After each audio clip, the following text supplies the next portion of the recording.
Hi, today Black Minds Matter is hosting a panel here at South by Southwest EDU to promote education freedom in Black-owned schools. We have a wonderful panel talking about the education entrepreneurs who are starting schools across the country and to celebrate school choice in a very unique way. Well, thank you guys so much for being here at our session, Black Owned, Freeing Black Minds with Education, a conversation with Black school founders. If we want to become more intimate and move up, feel free to move closer to the front. We're kind of brown, so the lighting is not very complimentary of us, so we don't mind flash photography. Oh, yay. Awesome. Again, thanks guys so much for being here. Today we're discussing, like I mentioned, black-owned schools. Last year, in the midst of the civil uprising, all of us, this was pretty much all over the news cycle.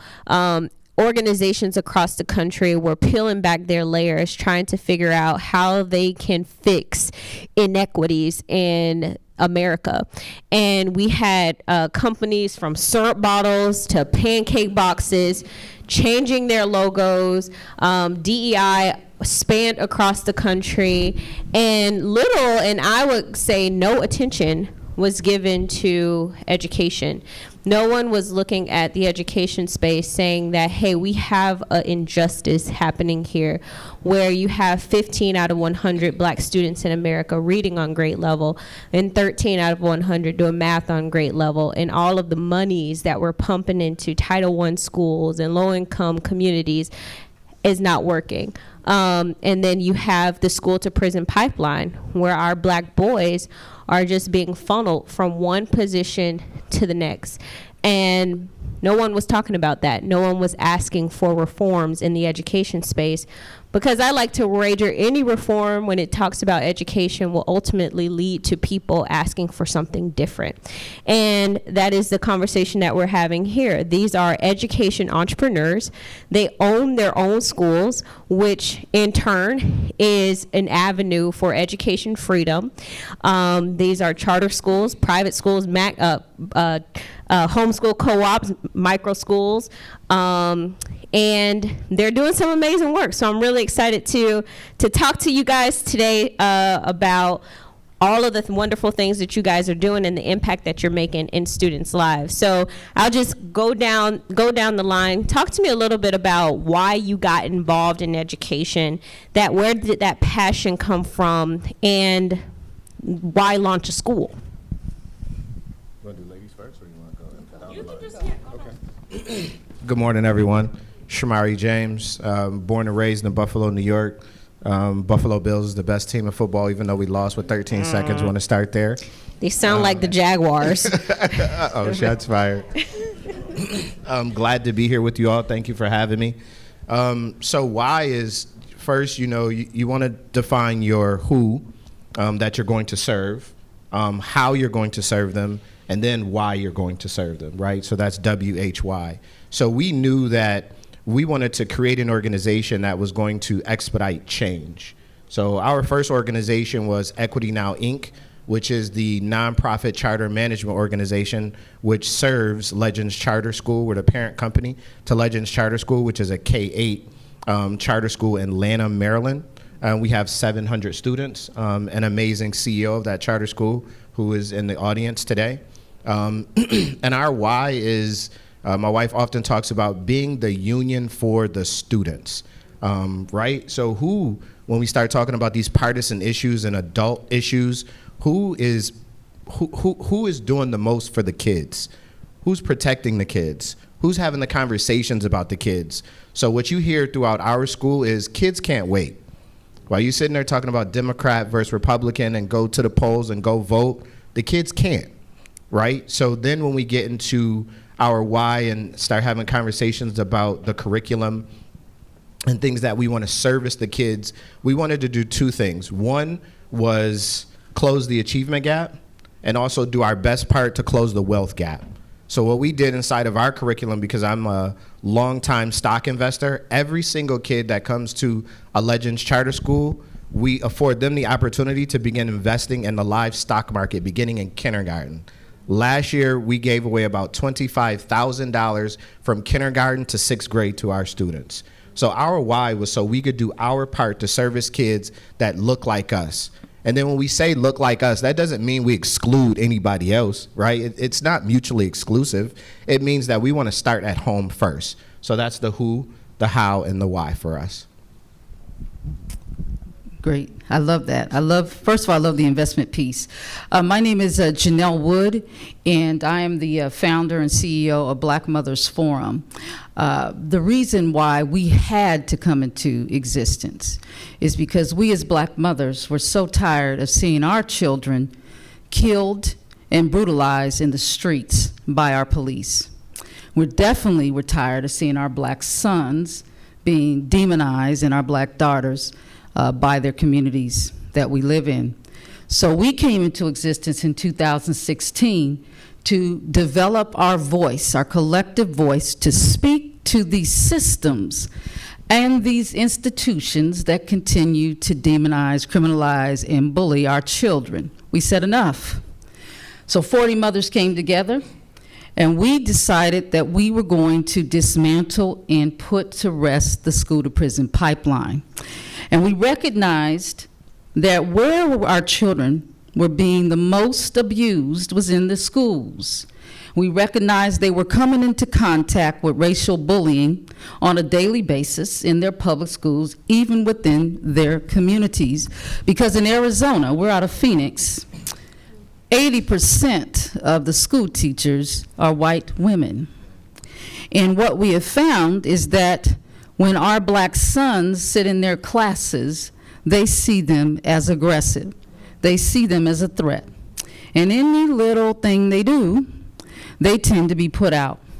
So while people say that our children have access to education, they say public education is for everyone.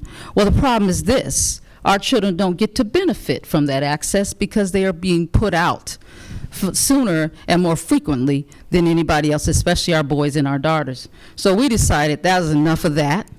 And so the reason why we ended up into the micro school business, that was not our plan. We were planning to help the school systems determine how to create safe and supportive learning environments for our Black children. That's all we wanted. And we went from school district to school district. We met with one superintendent after the other, principals and teachers, and they said, oh, of course, Ms. Wood, we believe in equity. Of course, Ms. Wood, we believe in inclusion. Of course, Ms. Wood, we hear you. We are creating safe and supportive learning environments. And I said, then why are parents still calling us to come advocate to keep their children in school, and they're still being pushed out by your school district at a higher rate than anyone else? In Maricopa County, our Black sons are being pushed out anywhere 8 to 10 times higher than anybody else in the schools. That's 8 times higher, according to the ACLU. And so we decided we got to stop that. So we started looking for another way. We couldn't go with a charter. You know why? It's too expensive and it was going to take too long. And while we were trying to get that done, children were still being traumatized. So we just said, why don't we find another way? So we looked at homeschool and we said, our mothers need to work. Most of our mothers are single moms, so they're not going to be able to stay home and take care of the children. So we said, what about a group homeschool approach? We got to get them paid. So let's look at this thing called micro schools. That way, we can have smaller settings for our children, and then they can get the help that they need. They can be nurtured and cared for K through 8th grade so we can get them ready. We can help them catch up. COVID hit. Oh my goodness, they went into home and parents got to see how far behind they were pre-COVID. Now COVID exacerbated it, and now we have some children who are really going to act up in class if we put them in a larger setting. So our micro schools are anywhere from 5 to 10 student schools, K through 8th grade. They're blended. It's a great approach. The reason why it's a great approach is because our older children get to be with the smaller children, and sometimes that helps our younger ones understand what it means to be a student because the older ones have been at it for a while. The other thing is that our older students get to become leaders, something they don't normally get to do in the schools, especially in Arizona, because our Black children are always seen as a threat versus a leader. So now we get a chance to exercise leadership. I have some of my amazing women. Our education team coordinator, she was one of our first mothers, Kylie. She came on board as a learning guide. As an educator, she came on board as a black mother and said, I'm going to help you, Miss Wood. We're going to get this done. And they started to model out what a safe and supportive learning environment looks like for our children. We're only a year old. We started this a year ago with 13 children. They are Black history. I tell them that every day. I said, you are Black history because you stepped into a space that no one else has stepped into. And so now our children who were way, way behind, they're catching up, and they're not being bullied. They're not being threatened, and now they can relax because they don't have to live in a state of fight, fright, or flight. That is what we had to stop. Now we have some children that do what? They're excited to be at school. They're not throwing up. They're not whining to get out of the bed. They are now engaged and they want to learn, and so we're here for them. We have 7 micro schools. We got funding from our governor for 50 micro schools. He gave us $3.5 million to get those things started. Amen? He gave us another $500,000 for advocacy for the young people that still have to stay in the regular school system, and parenting skills training for our parents who are struggling to be parents. We got a work to do, and it is our responsibility to get it done. So yes, my name is Janelle Wood with the Black Mothers Forum. If you want to do this work, message. you can join us, and we don't discriminate either. We've created a safe environment for Black children, but all children are welcome, because once our children are safe, all children are safe. Thank you. Thank you all for coming. It's been a pleasure seeing you tonight. I know, right?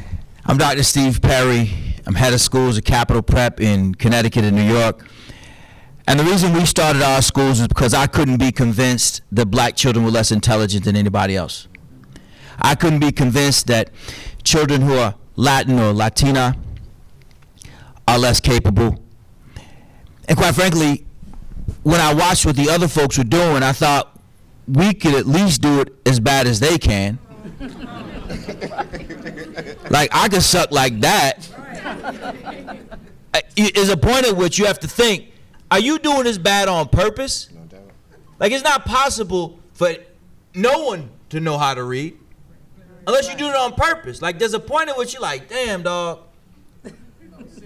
This is not a joke. Like, you really can't be teaching anybody anything and have no one learn anything. That's right. That's right. And so for us, it was answering the clarion call of parents who wanted something different. You know, being born on my mother's 16th birthday and seeing what life was like on the boot of the community, it's a different vantage point. And I remember going to visit a wealthy, private, largely white school. And I sat down and I was in their career resource center, and there was 2 young white girls there who were seniors. And I was listening to them, and I'm thinking, wow, I got a whole bunch of girls back at our not-for-profit organization that we started that would smoke them. Now, they may not conjugate the verbs the same way. But in a head-to-head, it'd be a wrap. They may not have some of the basic skills that these young ladies have to perform in this system. But give them some time. Put somebody in front of them and watch and see what we could do. For me, I'm tired of asking people to do something for us. I think it's silly. You're not going to see me at anybody's lunch counter asking them to serve me. You don't want to? No problem. You got this. No, don't worry about it. I'm better than Yelp. I'll just move on. So for us, Capital Prep was essentially the most revolutionary thing that we could think of, giving access to information to children for whom access was supposed to be denied by people who were never supposed to have access to it in the first place, to me is the center of a revolutionary. Every single revolution that started with somebody coming into a room, a cave, a hall, or something and saying, hey, yo, we ain't really supposed to be like this. This is not supposed to be this. Something ain't right. And somebody said, for real? Yeah, for real. And so we started like so many people around the kitchen table, the dining room table. We sat down and I brought together all the brothers and sisters that I knew who were in education. And I sat him down and we talked, and you know, because it's black people, we had a really long meeting. Because with some food, probably with some food. Yes, otherwise they would have left early. So we sat down, and we had everybody in my dining room table. We sat down, we had a long meeting, and you know, Robert's rules, because you know, it's like black people invented Robert's rules, you know, through the chair. Like there's no chair, they're just chairs. We had this long meeting, and by the end of it, right, we had all the colors picked out and the name of the school and everything. And if we have a second meeting, I swear for God, it's going to be as good as the first. Because I played myself by thinking that the only way we're going to get here is by us. We didn't get in this hole by ourselves, and we ain't going to get out by ourselves. Yeah. Right. We're going to find people in all sectors to help us out of the situation, because we didn't create it by ourselves. That's right. And I'm not taking responsibility for taking black and Latin children who are poor up out of the hole that somebody else is still digging. Mm-hmm. I'm going to need them to stop digging first. I'm going to need y'all to put your shovels down for a minute. Mm-hmm. So for us, it wasn't an option. We couldn't depend on the traditional schools. We knew that. We'd seen, I mean, it's goofy, really, to keep going to people and saying, will you please do it right? Like, yo, yeah, I got you this time. I got you. No, you don't. Yep. Yeah. Because the data remains the same. I'll finish here. In New York in 1968, there's a great book called The Strike That Changed New York. Everyone should read it. If you haven't read it, The Strike That Changed New York. I don't get any receipts from it, but The Strike That Changed New York is fantastic. And it talks about how the teachers union came in and really flipped the school system and made it into what it is today. In 1968, 1% of the children in the most elite test schools were black. In 2021, 2% of the children in the most elite schools in New York City are black. Now, y'all can say it's 100% progress. I get it. Some of you mathematicians. But I go to what Malcolm said: if a man sticks a knife in your back 9 inches and pulls it out 2, that is not progress. That was I feel like you didn't put a comma at the end of that. I was waiting on what you was going to say after that. Period. You know, you bring up history because, you know, the concept of being black and owning schools is not something that's new or unique. We had these. They were prominent. You know, they were forced. You know, we had to have our own schools. We had to have our own learning environments. But, you know, in the time of slavery, there have even been found writing tablets and pencils being made. Slaves teaching themselves how to read in what was called pit schools. And then we move on. We have where then we know in slavery people were being killed, you know, on both sides. If white people were trying to teach black people how to read, they were punished. If we were teaching ourselves how to read and write, we were killed, lynched, limbs cut off. And then during the time of segregation, black people had their own independent schools. We were unable to be educated alongside of our white peers, and they started their own schools. And the Freedmen's Bureau, which was a federal government program, because we have this concept of no government interfering in the education system, and private schools are not public schools, so they should not be having any type of public assistance. But the Freedmen's Bureau was a federal government program designed to convert independent private schools into public schools for black students.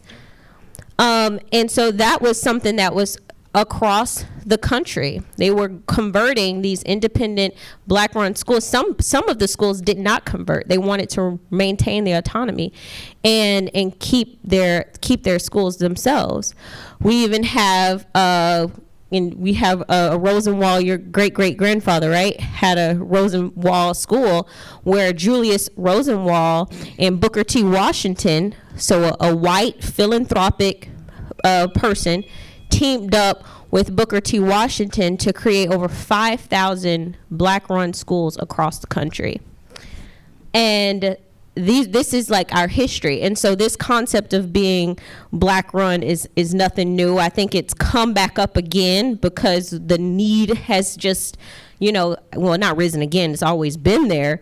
But can you guys talk to me a little bit about why is education a great equalizer? How do we get to this place again where, why was it kind of, pushed off the radar, and now why are you guys so prominent again? I think one of the things that's important to understand is if you don't understand the rules to the game, it's impossible to win it. And there are simple rules to the game of life in this country that if you don't have an understanding of them, you simply cannot participate. You just can't. And I think what happened was through the late 60s and early 70s, the idea of integration, the notion that if we sat next to white children in the same building, then we would gain access to the same information. And what we found is that is absolutely not the case. It's actually not even close to the case. In fact, in many cases, you can go to many quote-unquote integrated schools and find the lowest classes by simply looking for the darkest children in the building. I mean, that's today. It's one of the reasons why we started our first school. So it's always been important, but I think we were lulled into the romance or the romanticism of integration, meaning that all we have to do is be in the same place, not understanding that the rules are far more complicated than that, because those children of color who find themselves even at the elite white schools are rarely performing at or near the top of all the children in the school. Even when you control for income, white children still outperform in a system designed by white people, black children. I don't know how that's possible, right? When another group designed it, that they would win. But I think we can find that it doesn't take long to figure out that if you had no hand in the architecture, you probably are not going to like the way the building turns out. I know some of y'all might decorate your houses, and maybe some of you are doing well enough to have somebody else do it, but I don't want anybody buying anything to put in my house. I'm good. Y'all want to buy me a gift? Buy me something we can eat. And so I think I think what is happening is there's a resurgence of a conversation. I don't think that when charters were created, they were created with the expectation that African Americans would actually go out and start opening our damn selves. I don't think that people thought that, and then once we started it, it was like, all right, Yeah. charter cap. Literally. And you can see this across the country. We're the ones most likely to hire people of color to work in our schools and to build our schools and to service our schools. It's not DEI, it's just hooking a brother and sister up. So it's not just, when we have the conversation about black-led and founded schools, because they're not the same. A good way to make sure that you stop black people from doing something is put a black person in charge of it in a white organization. But when it's a black-started and black-run school, there are parts of the conversation that we often overlook, and it's the circulars that go around the school of contractors and vendors that we work with that would not have otherwise gotten a contract. Full stop. Whether they're serving food, selling uniforms, or anything, quite frankly. We, in many cases, and I'm sure you do it at your schools, we end up featuring people who people end up hiring to do things that they didn't even know existed, all the way down to PR. So it's not just that we have to think of African-American-led schools more broadly. It is not, when you ask why is it the key, it's not just the education of the child, it's the enrichment of the community as a whole. There you go. Children and families. The whole thing. It's not just the paraprofessionals and the secretaries, it's the principals. It's the business owners around that. It's the barbershops that can open up around that. It's the brothers who we can put on ladders who can paint or you get the point. So I want us to think more broadly about the argument of why should these schools do it, because I'll finish here by saying this. Either you will support black entrepreneurialism or you'll support black unemployment. And that part. Because African Americans are the most likely to hire African Americans. Yep. Right. So either you're going to support us starting our own, or are you going to support us when we can't get a job? Right. And can I want to, first of all, piggyback on that because you are dead on. And this is what I've said to people repeatedly. If we don't take care of ourselves and get the knowledge that we need, then we continue to lack the power, or at least recognize the power that we have. Education equalizes things because now it opens our doors up for knowledge. Our children need to know who they are. And when they see a reflection of themselves in the space pouring out knowledge to them, they recognize that they have power and they're smart and they're intelligent and they can do whatever they want to do. Their parents may not have had that opportunity. And what we're finding with our black mothers is when we are helping their children start to learn to ask questions, to start to be creative, to start to think through complex problems, then that mother that we're talking to, she's seeing a difference in her child and she wants more. We've seen some of our mothers want more. This is a result of coming in contact with us. We've got a chance to employ mothers. Our mothers make $30 an hour. This is more money they've ever made. We are employing mothers and teachers. We're employing black grandmothers that want to do more for their community. They're learning right alongside of the children. We're doing parenting skills training with our learning guides so that they can help the parents know how to become better parents. Education. It's all about education. That's how we start to, as he said, dig ourselves out of the hole that we didn't put ourselves in. We did not create this situation. It was forced upon us.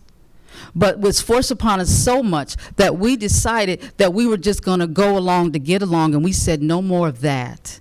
Enough is enough of that going along to get along. And it's folks that look like me telling me I need to go along to get along. It's folks that look like me that are fighting me, trying to help us, right? They're the main ones giving me the trouble, but that's okay, because then I have my brothers and sisters who don't look like me, my white brothers and sisters, who I'll go to and say, look, it's because of the folks, these white men, they're the ones that created this problem. They created a system that continues to put forth these barriers, so I'm gonna need you, brother, to come alongside of me and help me, all right? Yeah. Guess what? It's working because they recognize that. I said, you're in a position where you can help us. I said this, I'm a minister too. Just want to say that I'm a minister. I didn't know that about you, but now that you said that, I get it. I'm a minister. I'm gonna put the mic down because we get going. Preachers get going. But this is what I had to say. We got to do some call and response. Yeah, we got to do some call and response. Yeah, talk to your neighbor. But what I want to say is this. If you are sitting in this space thinking about doing something about it, if you're in this place and you're saying, you know what, we got to do something about it, you need to show up into the space of somebody who can do something about it. So I showed up during George Floyd with Governor Ducey. And everybody has all this stuff about him, but I tell you what, when I showed up in that space pleading for the life of my babies in those streets and him calling off the police from beating them up during the protests, we developed a relationship. And in that first session, I said, Governor Ducey, you're a man of faith. I said, do you know the biblical account of the woman who kept coming to the unrighteous judge? This unrighteous judge didn't care about God and he didn't care about justice. This woman kept coming to him begging for justice. And he said, my goodness, I don't care about God and I don't care about justice, but if this woman don't leave me alone, let me give her what she wants, is justice. So I told him, I said, Governor Ducey, I'm that woman. And I'm going to keep coming to you because you sit in the seat of the unrighteous judge. And I'm not saying that's who you are. I'm just saying you have access to stuff and to justice. Yes. That's why he gave you $5 million. He said, please get away. I said, you have access to resources that we need. And he said, you're right, Miss Wood. I do have access to resources that you need. I said, and he said, what is it that you need? I'm glad you asked. Here's what we need. And he asked his staff, he said, what does Miss Wood ask for? They said, she says she needs $3.5 million. He said, give it to Miss Wood. Because I showed up. I said what needed to be said. Sometimes we just have to, and everybody was worried about that. They're like, I don't know if you should go up there and do. I said, pray, church, because I'm about to go do this thing. Because if I don't do it, then who is?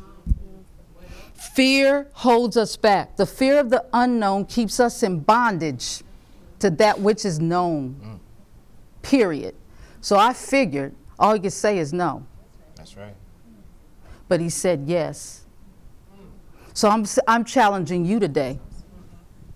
If you're sitting here contemplating making a difference in your community, show up to the people who have the resources. Stop talking to the folks that don't.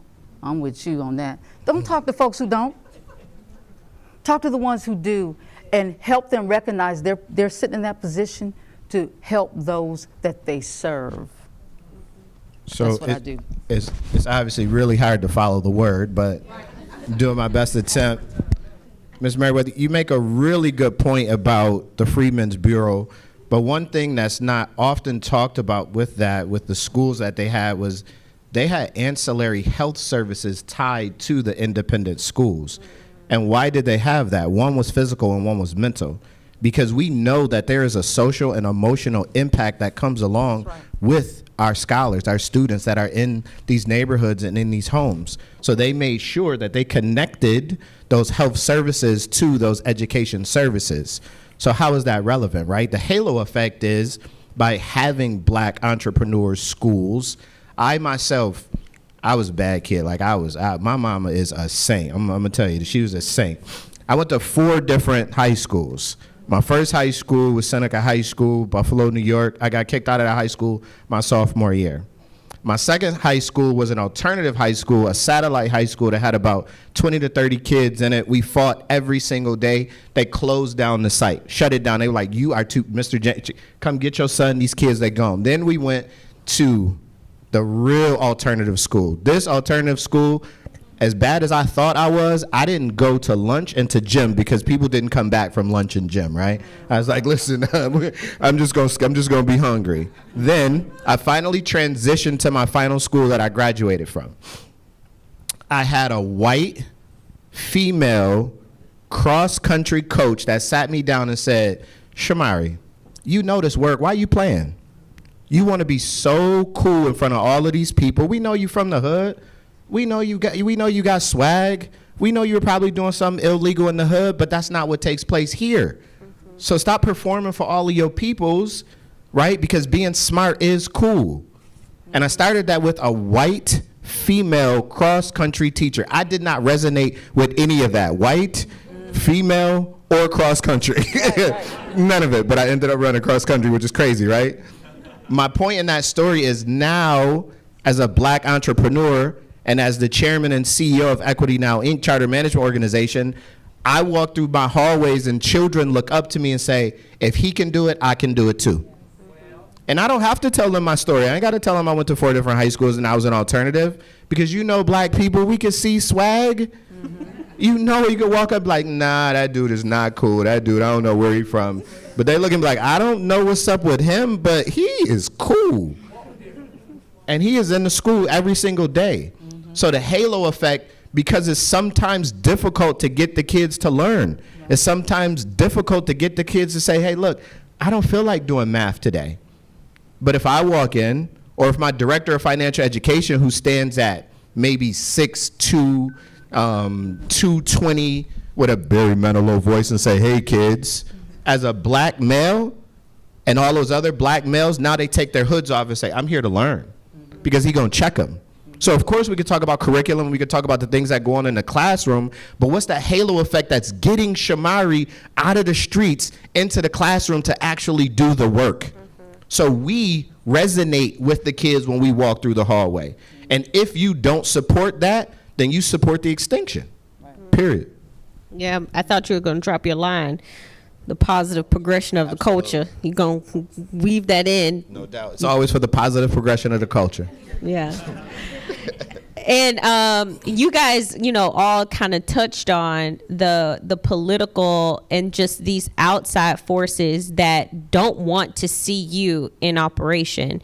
And it's sad, but it's the reality of the situation that you are a direct threat to the status quo. When students who are black and brown have a different narrative that's been now written for their lives and over their lives, it's a threat. And your school system, your schools are threatened to be shut down, to no longer exist, to have a cap, to eliminate funding.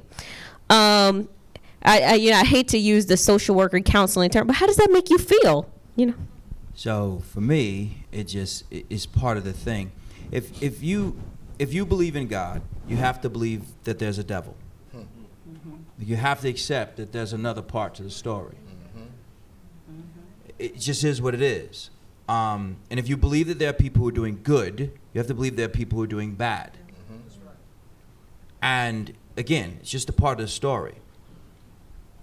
The people who are doing bad are the teachers' unions.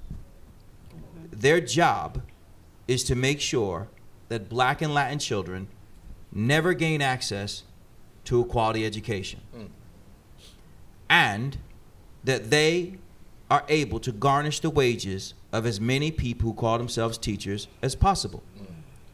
They're not against charter schools writ large. They're against chartering when it allows the individual teachers to work without giving them a kickback. They are the same people who are in the schools who are defending the teacher who slapped a kid. That's who's defending that person. That video that's gone viral, his union made that happen. His union made it possible for that man to slap the fire out of somebody's child on camera and be able to retire with 85% of his last salary and 100% of his benefits. There is good and there is bad. Good helps, bad hurts. And you could say, well, but not all are. When the intent of the organization is to limit the access of the least among us, then it is inherently bad. It is inherently bad. Whatever your faith, you know that we begin with the least among us.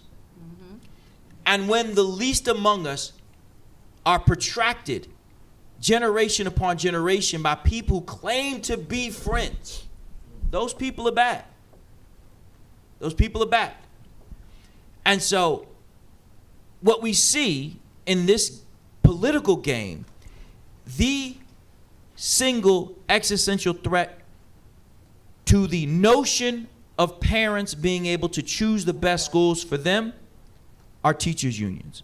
And some of you say, why? We don't have teachers' unions. You have teachers' associations. Get over yourself. Like, they're the same thing. Like, literally the exact same thing. So you have them. And it's a group that needs to make sure that the children who are in the community are counted as children in their schools so that they can employ the number of teachers that they wish, so that they can garnish the wages that they need, so they can maintain the power that they have to limit the access that we need to get up out of the system that has destroyed us year upon year, generation upon generation. It is a system because it repeats itself. It is not a system by mistake. Anything that replicates itself year on year, child on child, community on community, that produces almost the exact same results across the nation is a bad system run by bad people who do not care that they are hurting children who did nothing wrong other than be born black in America. That's it. So it is incumbent upon the good people to look at those folks who are causing harm, gunking up the wheels, slowing down the wheels of justice, and get them out the way. So that's the political side. The practical side is there are many people who look just like us, black Democrats, Latin Democrats,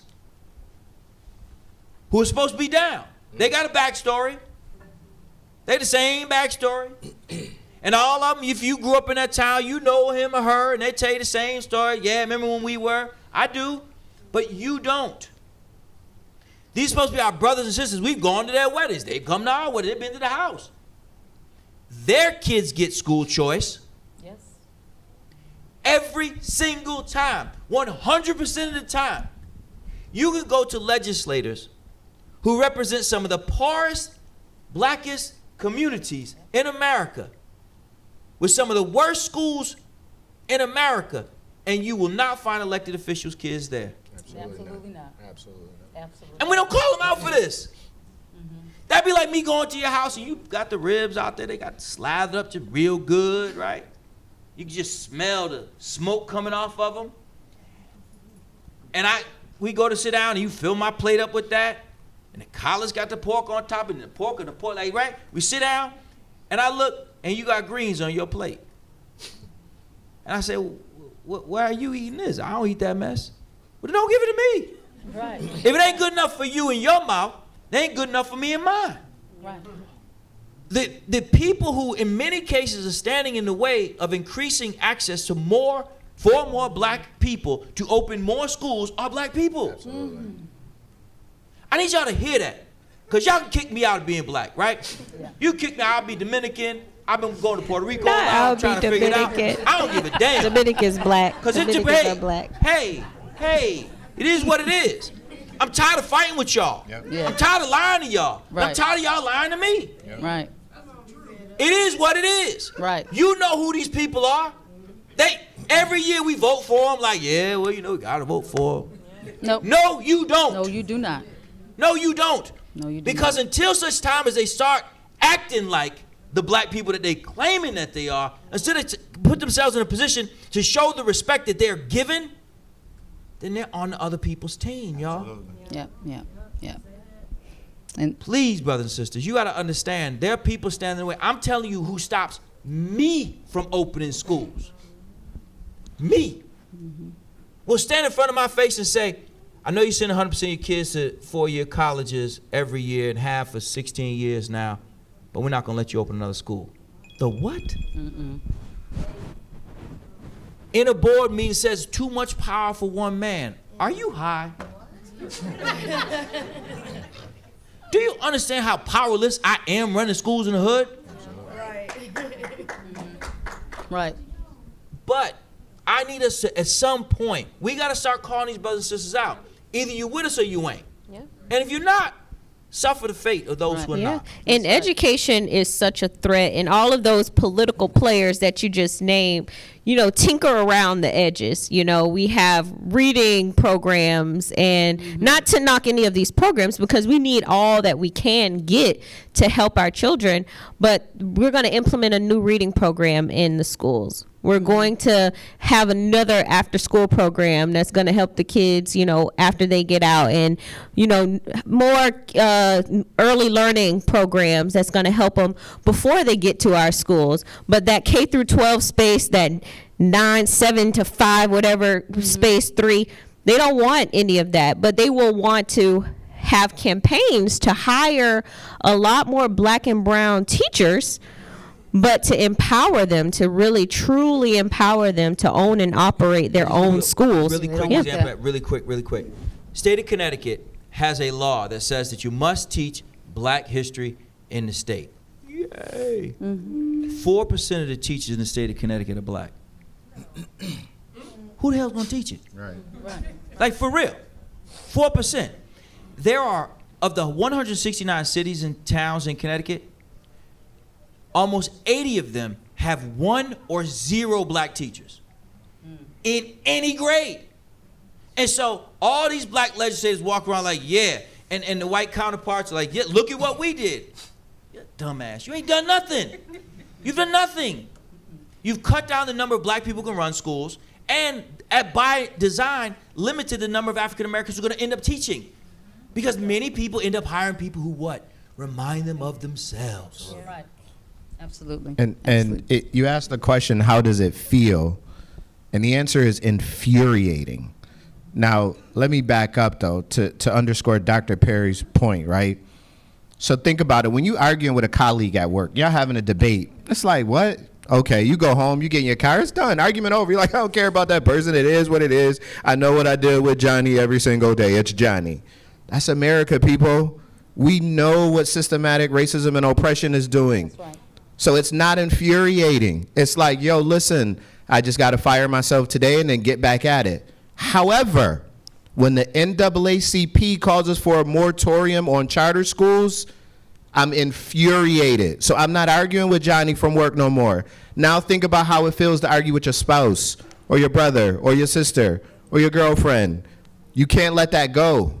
So it isn't, when you ask how it feels, it's infuriating because you're looking at the mirror of yourself telling you that you should not be doing what you know you should be doing for our black and brown children, knowing it's for their benefit and not for the kids. Amen. Amen. Amen. You're going to make some people upset. But we Always. do. But, I do that all the time. And I don't have a problem with it because I feel that if we don't stand up for our babies, who will? Our children are being traumatized as we speak. They're in somebody's class dealing with a microaggression. Absolutely. Somebody talking about their hair. Somebody trying to touch their hair. Someone call them the N-word. We get that all the time. And then they wonder why our children are fighting. They say, well, they don't even understand what that means. Obviously they do. It made them upset. It triggered something. They do that on purpose. Teacher tells them to get over it. You're being oversensitive. And so go sit back down. Little, well, I'm not going to call him Johnny. We're going to call it Jakeisha. Jakeisha, you go sit back down. And Jakeisha says, but they keep calling me names. They keep pulling my hair. And she says, you need to get over it. You're being oversensitive. Then Jakeisha hauls off and smacks somebody. Mm-hmm. This is what we're dealing with in Arizona. I don't know if you all are dealing with that in other schools, but this is what we're dealing with. She hauls off and smacks him because the teacher was supposed to be there to help create a safe learning environment for her. But the teacher made her even more unsafe by discounting what she was saying and neglecting her. So now she finds herself in the office. This is what we deal with. This is what infuriates me. Folks that are in these different parties, especially the people that my party, I'm a Democrat, and they're the ones up here in these schools making sure our children get suspended, making sure they're protecting a system that continues to give teachers the permission and their administrators the permission to suspend them for up to 10 days for turning around and smacking somebody because a teacher didn't do what they were supposed to do. Teacher didn't make them feel safe. Teacher didn't secure the atmosphere. The child felt they had nowhere else to go. Well, how come you didn't go tell? And this is what they hear in the principal. How come you didn't let the teacher know? I let the teacher know twice. Teacher says, I don't recall them saying that to me. You know why? Because it's not in writing. Oh, they should have filled out a bullying complaint form. What child knows that? What parent knows that? Black parents come up to the school, they always say, the black mama myth. She's an angry black woman. Oh, yes, she is today. You're messing with her child. She's going to show up and she's going to let you know all about it because you should have developed a relationship with me in the first place so you can know how to take care of my child. But because teachers believe that they are that they're the only experts of our children, we as black mamas said, no, I'm the expert on my child. If you want to know how to create a safe and supportive and innovative learning environment for our children, you need to talk to us. We're our children's first teacher. And we know what our children need so that they can grow and learn. They didn't get to you stuck on stupid. Somehow they got here. As a matter of fact, I'm the one that educated them to get here to this point. Then we give them over to you, and then you do what you're going to do. Then I deal with legislators who look like me, who were educators talking about we're going to protect the teachers, Ms. Wood. Your program, the micro schools, are threatening our funding. You're taking funding from our school system to do your micro schools. I said, you've been taking funding from our households, mistreating our children, and which is foolery that we have to acknowledge right now. When you hear that talking point that is taking funding away, push back vehemently and Yes. start challenging, because that is not the That's case. not Do true. you guys get equal amount of funding to operate your schools as No. the traditional? No, we do not. No. Not even close. No, we do think- not. I think it's super important to understand that the money's not raised to support a system. It's raised to support a child. Absolutely. Absolutely. Think So of it's it not about as that. financial aid. Imagine, if you will, someone sending your financial aid to the college closest to your house, but you went further away. And so you don't have the tuition to go to the school that you're supposed to attend. It really doesn't make sense. We have to understand that as operators of black schools, we don't come in with the largesse that other folks do. No, we do not. So I'll give you a very specific, for instance. I was told, and I can't verify this entirely, that when a KIPP school opens, and I'm not saying anything bad about KIPP, I appreciate what the work that they do, but when a KIPP school opens, they start with $500,000. They used to start with $500,000 to get the school started, one school. We started an entire school system across two states in 2016 with $100,000. And so when I went to my funder, the first funder, and I asked them for some more money, I asked for $200,000. She asked if I would come down and talk to her, and I was like, oh man, I'd have messed up. So I went down there and literally hat in hand, didn't even take my coat off to apologize. And I said, whoa, just before you say anything, I'm sorry. I asked for too much money, my bad. She said, and that's the problem. She said, by you only asking for $200,000, you lead me to believe you don't know how much money it takes to run schools. She said, other folks came in and asked for $50 million. And you asked for 200. It's not just that we don't have the resources. In many cases, we don't even know what to ask for. Right.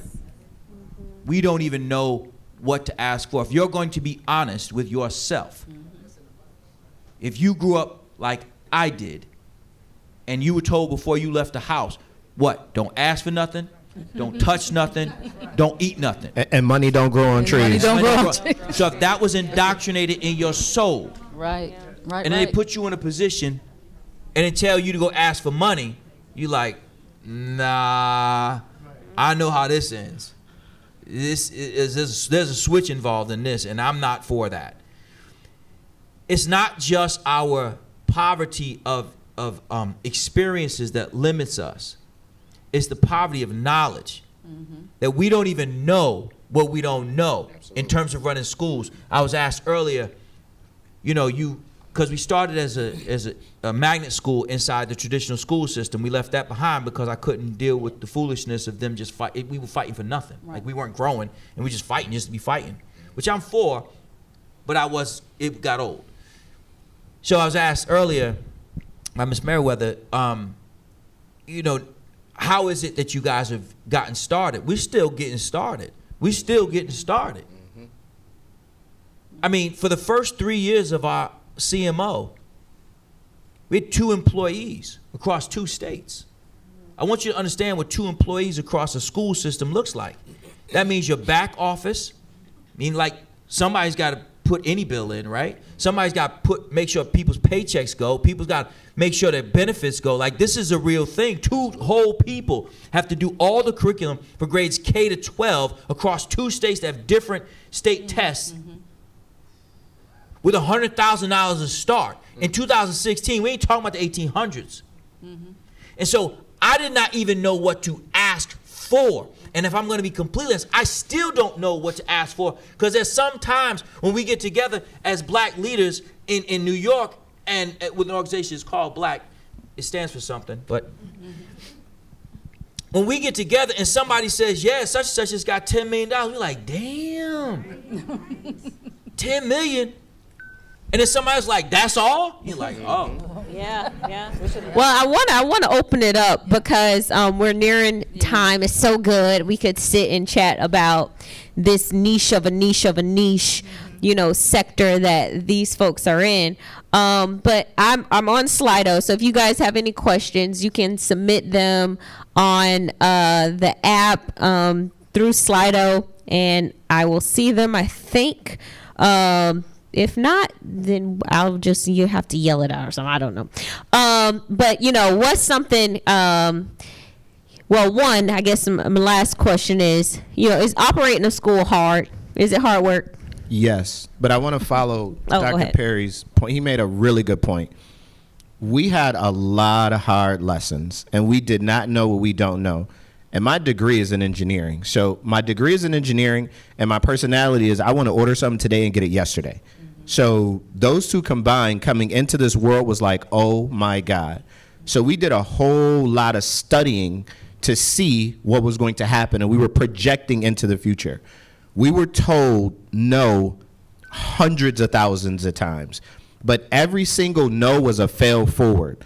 And one of the largest no's that we received helped us to start our charter management organization first before we started our charter school, as Dr. Perry just talked about the back end.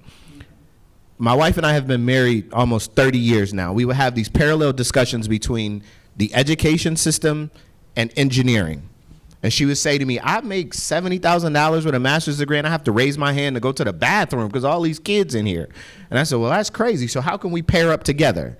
So the one thing that we learned was how can we provide a system that is scalable, because doing good is a business. So our charter management organization, Equity Now, says, hey, boo, we got you. Legends, all y'all worry about is academics. We got everything else, right? We're going to make sure the lights come on when y'all walk in. We're going to make sure arrival and dismissal is good, which we're still struggling at, because arrival and dismissal, if you think about starting school, is really hard. That was a tangent, right? So we said with Equity Now as a charter management organization, we wanted to make sure that we could, every single teacher wouldn't have to raise their hand to go to the bathroom. So it was very, very key for us to have this management organization in place so that our academics was solid. Because we knew coming back to the local authorizer, they weren't going to care about that back end. They weren't going to care about HR. They weren't going to care about technology. They weren't going to care about people getting their paychecks. But guess what they were going to look at? How are we doing with these kids in the school? How are they testing? So we had to make sure we set up a system where all they focus on is academics. And that was one of our learning lessons. And then one quick point to that about the dollars associated. We walked through our building. Our school is a 74,000 square foot facility that used to be a printing press. We walked through the facility. We came out with our funder, and he said, I'm not really supposed to say this, but I like you guys. I like what you're doing here. How much money do you need? We said, we think we need 10 million. I think 10 million, maybe. He said, I'll stroke a check for 15. Went back to Jersey. We went through our project, and $30 million later, we closed our deal. All right. That's awesome. Well, we are nearing the end. I don't think we have time for questions. Sorry. But you can find out more about Black-owned schools on our website, blackmindsmatter.net. We have the first and only online directory of Black-owned schools, and these are charters, privates, micro, virtual, who are all doing some amazing work, have more than 300 schools on the directory. And if you're looking to start a school, please come tackle these people afterwards to learn and pick their brains, because like Dr. Perry said, we can't do any worse than what's been done now. So let's go out there and be some education entrepreneurs. Thanks so much, guys, for joining. Thank you. Thank you.